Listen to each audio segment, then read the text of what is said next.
تو وہ آخر شب میں وطر پڑھے، کیونکہ آخر شب کی نماز کی فضیلت کہ رسول اللہ صلی اللہ علیہ وسلم غسل جنابت کے بارے میں آپ کیا کہتی ہیں؟ حضور غسل جنابت کا بسم اللہ الرحمن الرحیم۔ حضور نبی کریم علیہ السلام کی احادیث طیبہ کے درس میں کتاب الصلاۃ کے ذیل میں وطروں کی نماز کے بیان کے حوالے سے چند احادیث پاک ہیں۔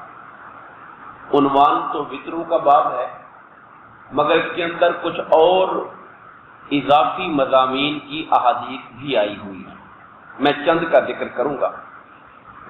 حضرت سعد بن ہشام رضی اللہ تعالیٰ عنہ سے مروی ہے، اور حدیث پاک کے بیان سے پہلے دو پوائنٹس نوٹ کرنے والے ہیں۔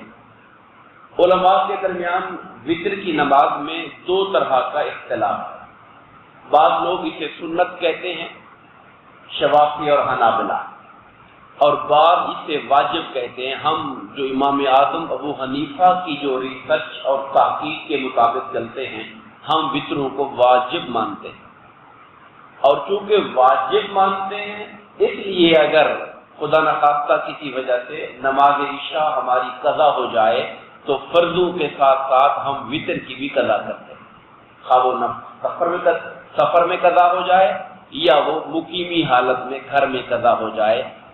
باقی جو آپ جانتے ہیں سنتیں ہوتی ہیں، ان کو بعد میں قضا نہیں کیا جاتا۔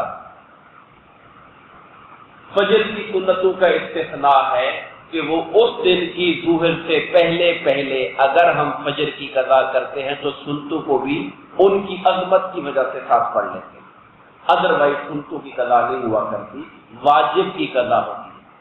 دوسرا اختلاف جو بڑا مشہور ہے مگر عام لوگوں کے ذہن میں نہیں ہے، اور کبھی سنتے ہیں تو پریشان ہو جاتے ہیں کہ وطر کی رکعتیں کتنی ہیں۔ ہم آپ جانتے ہیں کہ 3 رکعت وطر کی نماز پڑھتے ہیں، مگر جو باقی شواف حنابلہ ہیں وہ وطر کو 1 رکعت سمجھتے ہیں۔ اب ظاہر ہے 1 رکعت کی نماز تو ہو نہیں سکتی، تو وہ ساتھ اس کے جو 2 رکعت ملاتے ہیں انہیں وہ نفل گردانتے ہیں، وطر کو 1 سمجھتے ہیں۔ بس یوں سمجھ لے کہ یہ اعتقاد کے اندر فرق آ گیا کہ تینوں رکعتیں وطر کی ہیں، یا 2 نفل ملا کے تیسری رکعت پڑھ کے اس کو وطر کر دیا۔ وطر کا معنی ہوتا کیا ہے؟ وطر کا معنی ہوتا ہے کسی چیز کو طاق کرنا، جسے ہم کہتے ہیں 2 پہ تقسیم نہ ہو سکے، 3 5 7 9۔ جب آپ رکعتیں 3 پڑھیں گے یا 5 4 رکعتیں پڑھ کے 1 اوپر پڑھ دیں گے تو وطر ہو جائیں گے، 6 رکعتیں پڑھ کے 1 اوپر پڑھ دیں گے 7 ہو جائے گی تو وطر ہو جائیں گے۔